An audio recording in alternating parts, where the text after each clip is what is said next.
Another cup of Maxwell House coffee, George? Sure, pour me a cup, Gracie. You know Maxwell House is always good to the last drop. And that drop's good, too. Yes, it's Maxwell House Coffee Time, starring George Burns and Gracie Allen.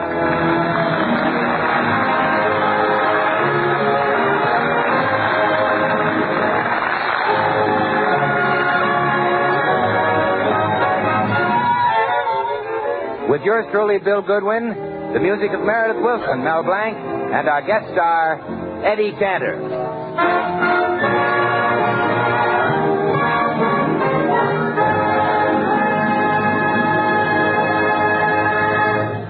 'Twas the day after Christmas, and in the Burns house, not a creature was stirring, not even a mouse.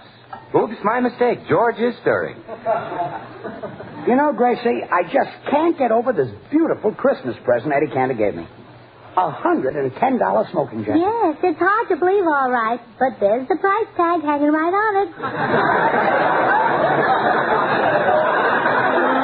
That was probably an over... Well, I don't care. It's a beautiful gift. Boy, $110. I'll bet that's more than he spent on Ida. Well, of course it is. He got her for nothing. I meant that's more than he spent on her Christmas present. There's something awfully strange about this, George. It's not like Eddie Cantor to spend all this money. Well, I guess he figures he can't take it with him. George, if Eddie can't take it with him, he'll find a way to send for it. There's the door. I'll answer it. Gee, $110 smoking jacket.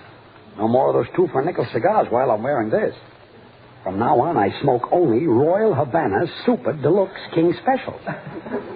3 for a dime. That was the delivery man, George. Look, someone sent you an erector set. Erector set? Uh-huh. That's a child's toy. Somebody's trying to rib me. What does the card say? It says, to little Georgie Porgy from Santa Claus. Oh, fine.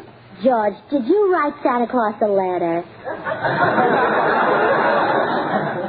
This is not from Santa Claus. It's from somebody who wants to pull my leg. Oh, that's your tailor. He's always wanted to get your legs even. My legs are even.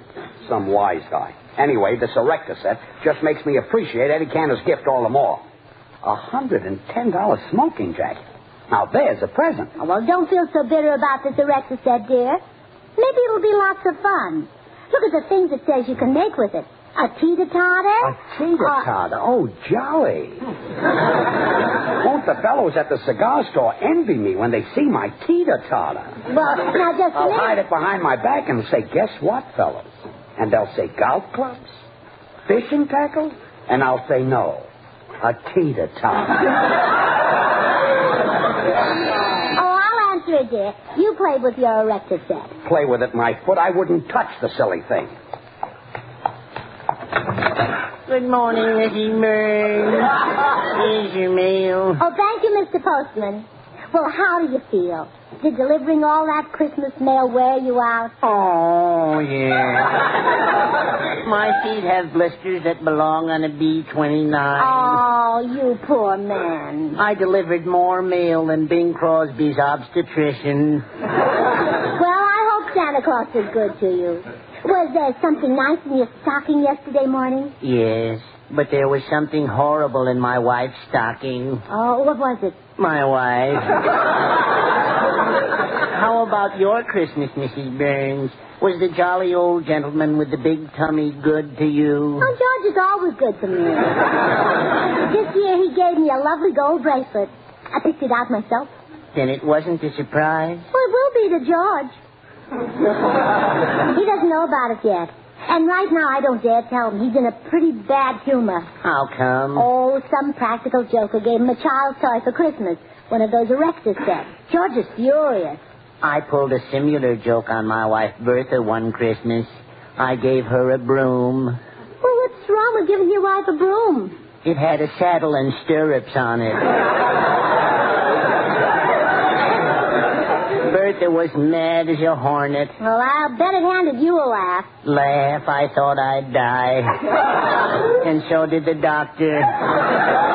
Well, goodbye, Mrs. Burns. Remember, keep smiling.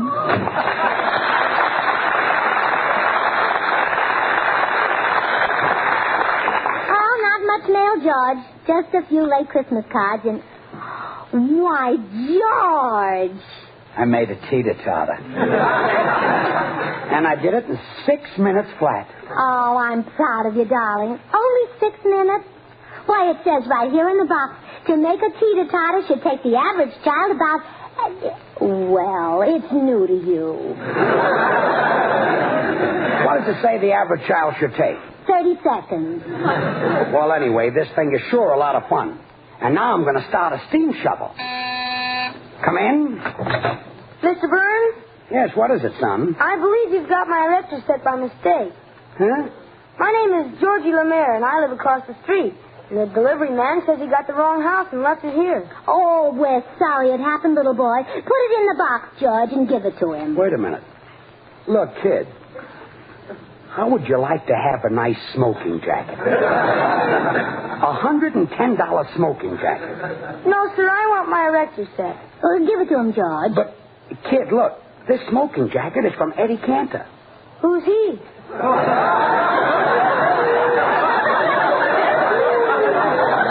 Who's he? Tell him, Gracie. Why, Sonny Eddie Cantor is the man who... He tells all those... He's the biggest... Give him the erector set. Now, look, kid, can't we make a deal? This is a beautiful smoking jacket. I want my electric set. Oh, all right. But let me finish the steam shovel first. By then, he'll be old enough for the smoking jacket. Never mind. How about it, kid? I want my electric set. Now, look, I wouldn't want to use force on an 8-year-old. But I'm going to finish that steam shovel if I have to throw you down and sit on you. No, you're not. You give me that. Now, let go of that. Give me Let your- go. Let go. Let go. Oh, shame on you, you bully. You let him up this instant. There. Now, you take your erector set and go home, Sonny. Did he hurt you, George?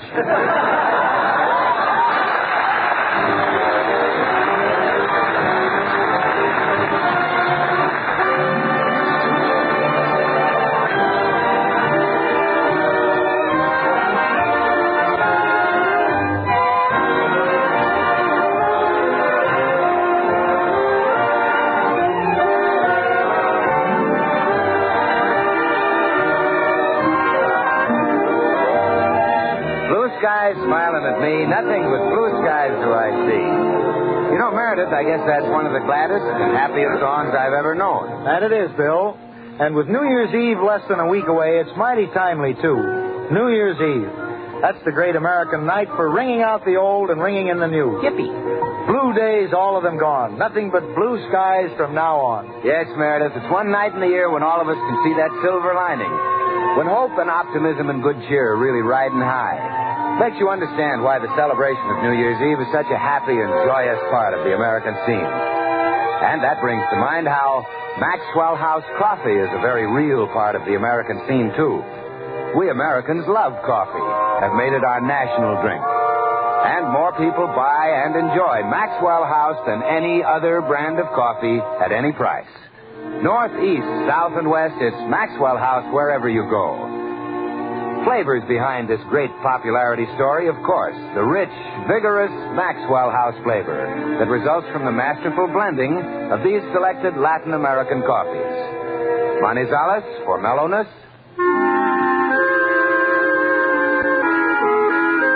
Medellins for richness.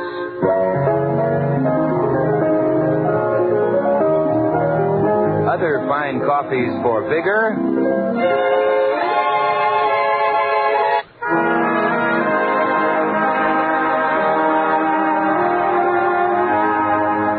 Adding up to great coffee at its flavor peak. So, friends, why not enjoy the very best in coffee goodness, coffee pleasure? You can for just a fraction of a penny more per cup than you'd pay for the cheapest coffee sold. Next time, say, Maxwell House, always good to the last drop.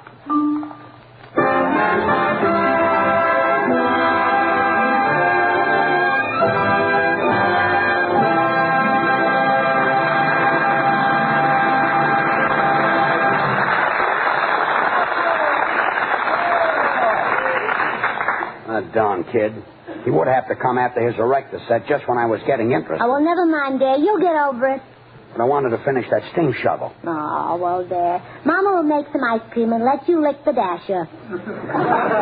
Oh, stop. Just because I happen to enjoy building things. Come in. Hello, all. Hello, Meredith. Hello. Well, what's wrong with him? Somebody took away his erector set. Oh, well, George, I don't have an erector set, but I'd be glad to lend you my set of tiddlywinks. Although it's not quite complete. Look, Meredith. All the winks are there, but in the excitement of a recent game, I broke my red tiddly.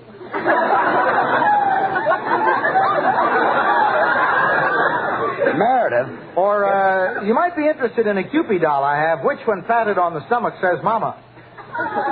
No, I'm not interested. Would you care to hear how I got that Cupid doll? No.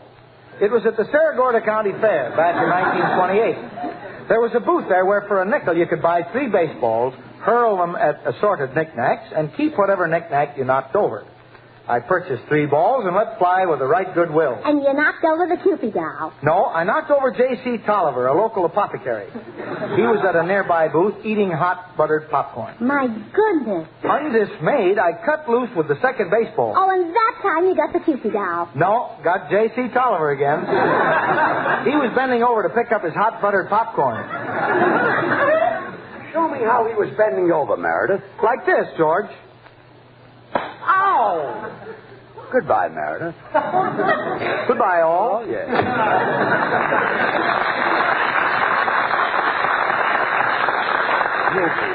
Tiddlywinks. All I want is an erector set so I can build a steam shovel. Unless you get one, there'll never be an end to this. You wait here.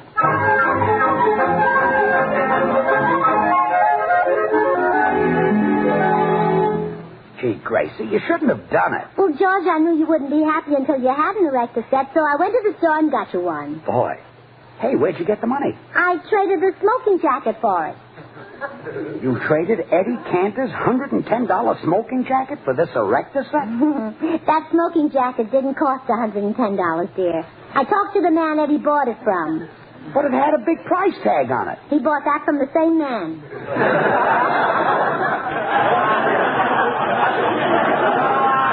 He's exaggerating. Besides, I don't care what Eddie paid for the jacket. It's the spirit of the gift that counts. Now, you go right back to the May Company and get it. It didn't come from the May Company. Bullets? No. Broadway? Where? Laughing Frankie Gordon. That smiling Frankie Gordon. He laughed when he saw that. Well, you get it back here. No matter what the jacket is worth, it's Eddie's gift to me, and I want it.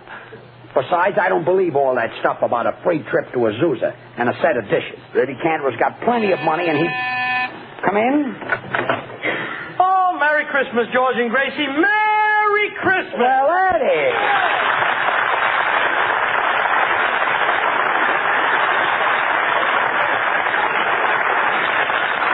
Eddie, you're a day late with your Merry Christmas. I know, Gracie. I got caught overnight in Azusa. What did you give Ida for Christmas? Ida, oh, a lovely gift. A set of dishes.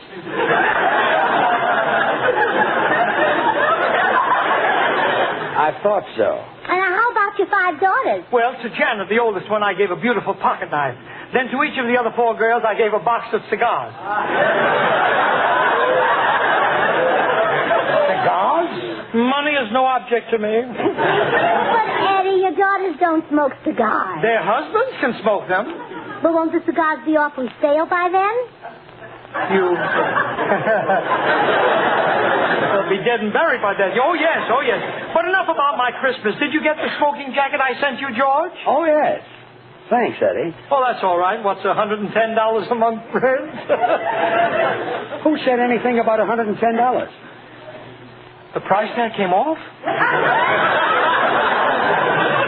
Why, how could it? I stuck it on with a Pabst beer label. Oh, well, as long as I know you got it. Well, now, how would you two like to eat dinner with me, huh? Oh, we'd love it. Well, thanks. Now, don't fix anything extra, Gracie. I'll take potluck.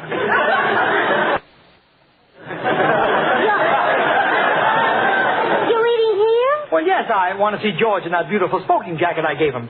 Why don't you put it on right now, George? Yes. Gracie, run get that jacket. Yeah, all right. It's in the next room. I'll be back in a half hour. Wait a minute. takes you a half hour to walk into the next room and back? Thick carpets. Oh, yes. Let me get it for you. No. I just happened to think. I took the smoking jacket to the cleaners. Already? Well, yeah, George got smoke on it. I'll be right back. Well, look, my car's out front. I'll drive you to the cleaner. Oh, no. I'm too tired. I'd rather walk. Goodbye. Gee, I hope she gets it, Eddie. I wouldn't want anything to happen to a $110 jacket. Look, George, we've known each other for 25 years. You and I, well, we can be honest with each other. That jacket didn't cost $110. No? No. I put that price tag on it so as not to embarrass you. Embarrass me? How would you feel if you knew I really paid $150 for it? I'd die,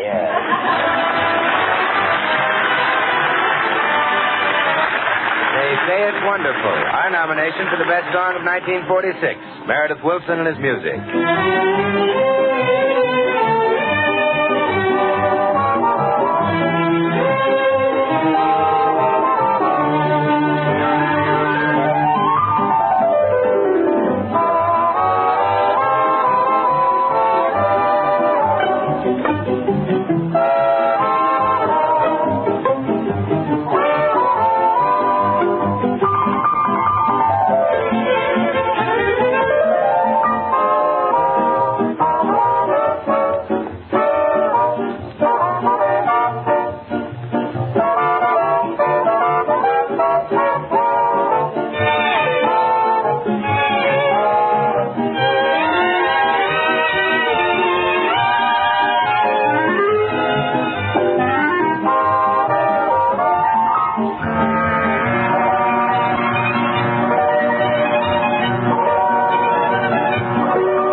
Hi, George. Is Gracie here? No, Bill. She's going to pick up my smoking jacket.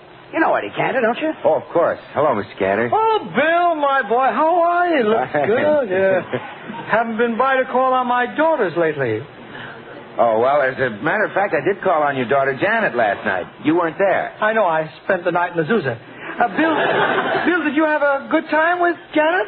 Well, Mr. Cantor, I would have, but... But what? When did she start carrying a pocket knife? A smart Christmas present I gave her. How was Ida, Bill? Was she lonesome without me? Well, I don't know. She was out seeing the Jolson story. Every night Ida sees the Jolson story?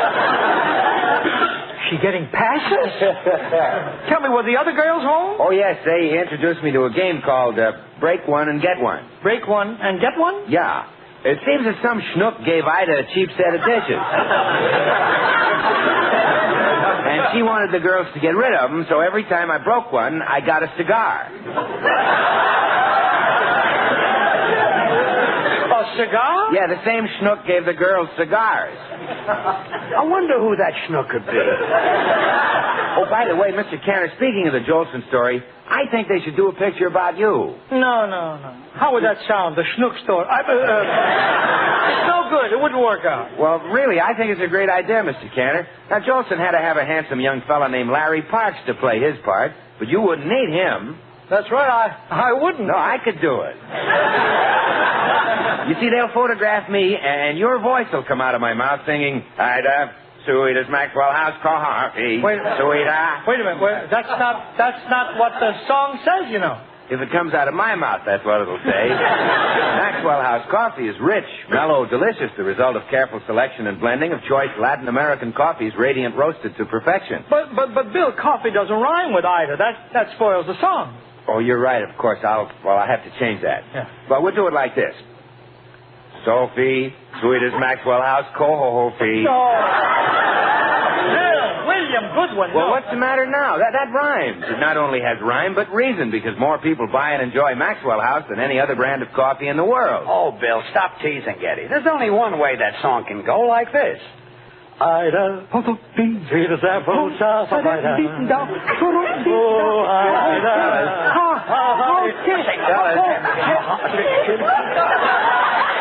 Pardon me for interrupting, but George, did you enjoy working for our sponsor in 1946? Well, sure. Would you like to work for him in 1947? You bet. How does the song go? Sophie, Smith's Maxwell House Coffee. Better, George. Because Maxwell House is the very best in coffee drinking pleasure. Yet it costs but a fraction of a penny more per cup than the cheapest coffee you can buy. That's why so many millions of Americans insist on Maxwell House. These days they know today's coffee buy is Maxwell House, the coffee that's always good to the last drop. Now, look, if you two think that you can... Well, I'm back. We can have dinner now. Oh, hello, Bill. Hi, Gracie. George, may I speak to you alone for a moment? Sure. Excuse us, Eddie. That's all right. Did you get the smoking jacket? Well, I couldn't. The store was closed. And what's in the package? Well, I stopped by the cleaners and got your overcoat. You can wear that at the dinner table. An overcoat? Well, we'll tell Eddie you're wearing the smoking jacket under it. He'll think I'm crazy. No, he won't. We'll open all the windows and get it freezing cold in the house. Thank goodness we live in Los Angeles where you can do that. Well, that's a big help. Gracie, it doesn't happen to be freezing cold outside. Well, open the windows anyway. In 2 minutes, he won't be able to see you for the smog. That won't work either. Oh, you put on the overcoat. I'll think of something. Okay. Anything to keep Eddie from knowing you traded in his Christmas present.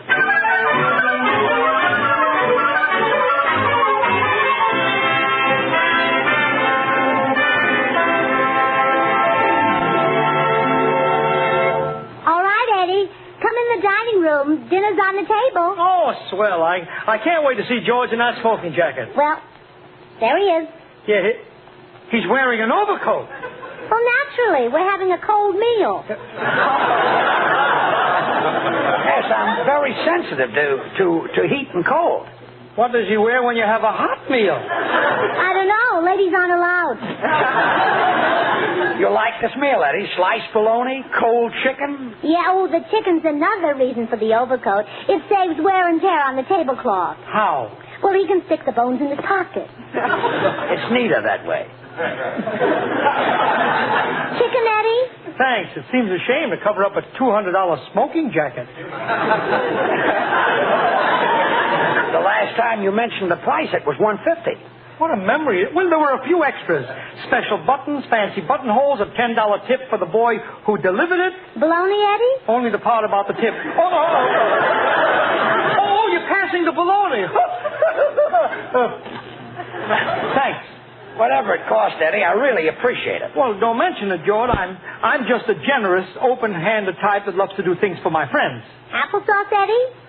You're asking me to have some? Yes. Oh, in that case, thanks. As I was saying, George, I'm the generous type, and I never expect a favor in return. When I bought you that smoking jacket, I had no idea that I'd be asking you to appear on my radio program next Thursday night. Applesauce, Eddie. I just took some. This time I'm not asking you, I'm telling you. Well, how about you two coming on my show next week? I can arrange it so you won't have to pay any income tax. That's great. How can you do that? It's simple. I won't give you any money. But for old time's sake, what do you say, kids, huh? Okay, Eddie, we'll be on your program. Let's get to work on the script. I'll take off my coat. Don't, George. No, don't take the coat off. No. Hey, wait a minute. There's no smoking jacket under that overcoat. George, you've been robbed. Huh? The thief must still be here. Don't leave this room, Eddie Cantor. Gracie Allen, I did not steal it. Oh, it's no use, Gracie. We might as well confess. Eddie, we traded the smoking jacket in for an erector set. An erector set? For that $300 smoking jacket? That came with gold buttons and velvet lapels and silk lining that lit up with neon signs? A set of dishes and a pocket knife. And a round trip to Azusa? Oh, you know about that. Eddie, we know the jacket cost $10. Gee, I'm sorry. Kids, naturally, now I can't ask you to appear on my program for nothing. Honestly, I feel terrible. Well, why don't you pay us? No, then I'd feel worse. But I guess it's the only decent thing to do. Come on, you two come over to my house, and I'll make it worth your while, huh?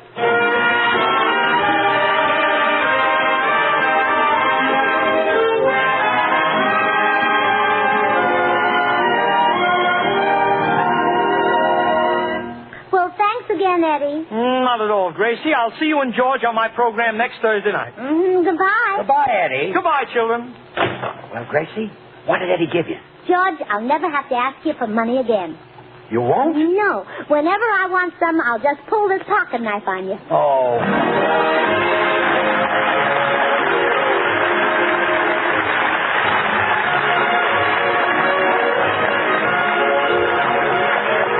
Join us again next week when we'll all be back. George Burns, Gracie Allen, Meredith Wilson and his orchestra. Yours truly, Bill Goodwin. The George Burns and Gracie Allen Show is written by Paul Henning and Keith Fowler. Until next Thursday, then, good night and good luck from the makers of Maxwell House, America's #1 preferred brand of coffee. Always Thursday, good to the last drop. Come on, Gracie, I'll take you to a movie. Oh, take me to see The Yearling. I'm dying to see that. Yeah, I understand there's a cute little deer in it. Oh, I'll say there is. Gregory Peck. By cute little deer, I didn't mean Gregory Peck. Oh, Jane Wyman, huh? No, I mean there's a little dough in the picture. A little dough. I'll bet it makes a fortune. Good night, folks, and Happy New Year. Happy New Year.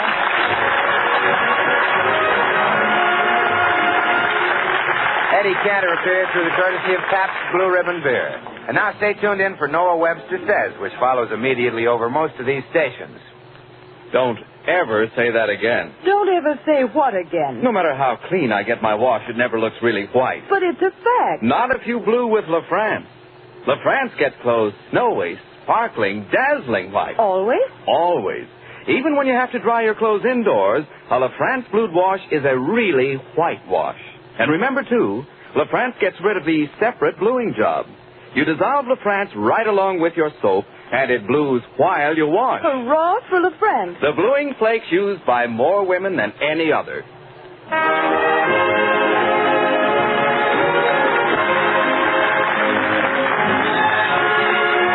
This is NBC, the National Broadcasting Company.